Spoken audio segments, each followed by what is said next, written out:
Demon സ്ലെയറിൽ ഡീമൺസിന് പകൽ സമയങ്ങളിൽ പുറത്തിറങ്ങി നടക്കാൻ പറ്റുമോ ഇല്ലയോ നമുക്ക് നോക്കാം. നമുക്കറിയാം ഡീമൺ സ്ലെയറിൽ ഡീമൺസിന് പകൽ സമയങ്ങളിൽ പുറത്തിറങ്ങിയാൽ അവരുടെ ദേഹം കരിഞ്ഞുപോയി നശിക്കുമെന്ന്. പക്ഷേ രാത്രി അല്ലാതെ ചില പ്രത്യേക സന്ദർഭങ്ങളിൽ ഡീമൺസിന് പുറത്തിറങ്ങി നടക്കാൻ സാധിക്കും. എപ്പിസോഡ് 1-ൽ തന്നെ ടാഞ്ചറോയുടെ ഫാമിലിയെ മുസാൻ അറ്റാക്ക് ചെയ്തതിനു ശേഷം നെസുക്കോനെ തോളിൽ വെച്ചുകൊണ്ട് രക്ഷിക്കാനായി ടാഞ്ചറോ ഓടുന്നുണ്ട്.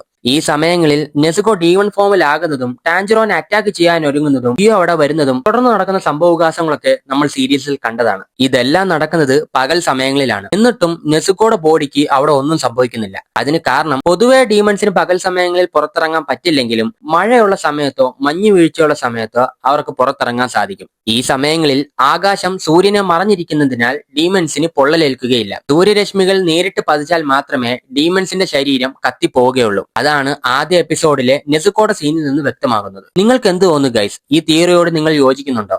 എങ്കിൽ താഴെ കമന്റ് ചെയ്യുക. ഇതുപോലുള്ള ഇൻട്രസ്റ്റിംഗ് ഫാക്ട്സ് അറിയാനായി ചാനൽ ഒന്ന് സബ്സ്ക്രൈബ് കൂടി ചെയ്യുക.